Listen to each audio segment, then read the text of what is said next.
Connie's Big Heart project was her opus, and she wouldn't trust it with just anyone.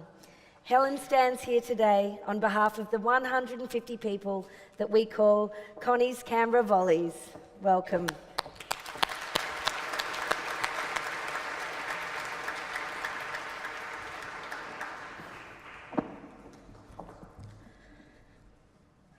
I'll never forget the moment that I first saw Connie.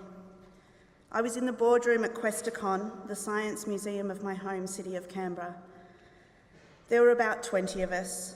We all had our story, we all had our reasons. We all saw part of our story in Connie's journey. Connie was at the head of the table. She explained that she had an idea and she had no idea how she was going to pull it off. I remember thinking how fragile she looked. Her voice was raspy. She'd come straight from radiotherapy. She had to pause while she spoke. I have to admit that I remember thinking, why aren't you just at home resting with your boys? Connie soon taught me what Love Your Sister was all about. My dad had recently died. My mum had cared for him around the clock and she had nothing left. When I saw Connie's Facebook posts from her hospital bed, calling for volunteers, I applied. I asked if I could bring my mum. I wanted to encourage her towards volunteering now that Dad was gone. Connie had her reasons, and I had mine. I think we all have them.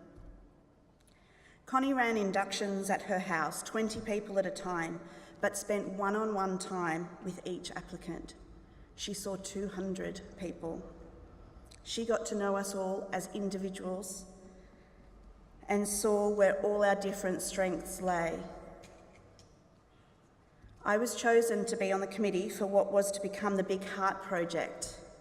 Connie wanted to collect $1 million worth of 5-cent pieces to pull together to create the biggest heart that this country has ever seen. The weekly committee meetings at Con's place always ran way too late, while Connie was walking around buzzing.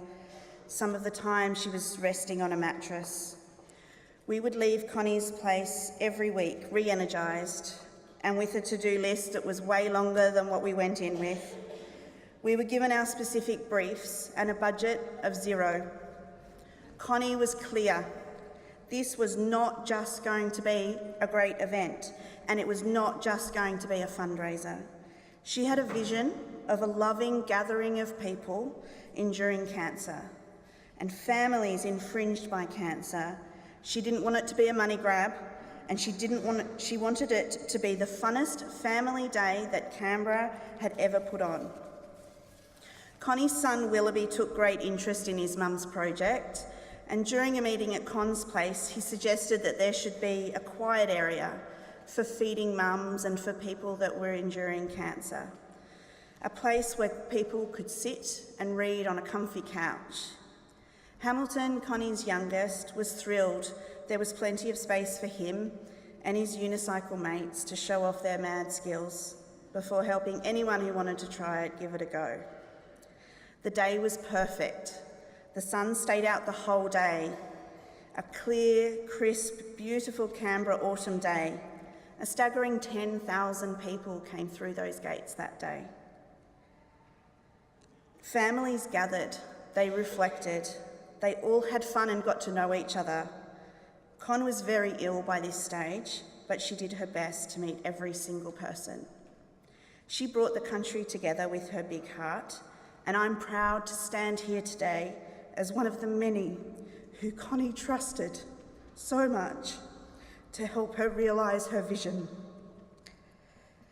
After the Big Heart, a media analysis of Connie's event valued the mainstream coverage of her campaign at $14 million.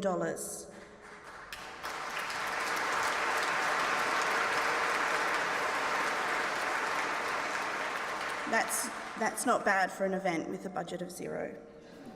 The event costs were all covered by donors, meaning that every single dollar was passed on in full to research.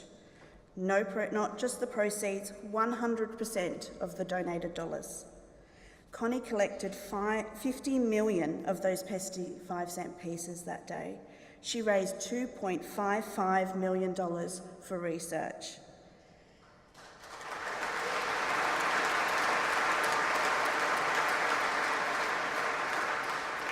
I think back to that boardroom when I wondered how she had the energy to take on all that she did, but I get it now. She taught me that kindness is a strength, not a weakness, and she had both in bucket loads. The morning after her big heart project, Connie appeared early to thank those packing up and whoever else there was left to thank. A young woman came up to Connie and explained that she'd lost her mother as a teenager. She hugged Connie and they both cried. The young woman is studying to become a medical scientist. And when she walked away, Connie looked at me and she said, "The money we raised yesterday could pay her wages for her whole career." That's why she was prepared to sacrifice much, even time away from her own family and her own boys, because for Con, it was bigger than just her family, and I get that now. Next time you look at a 5-cent piece, check if it was minted in 2017, because if it was, there's a 45% chance that it was in Connie's heart in Canberra that day.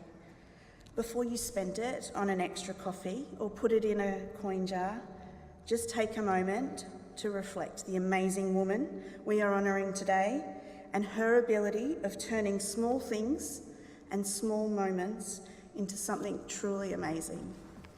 Thank you.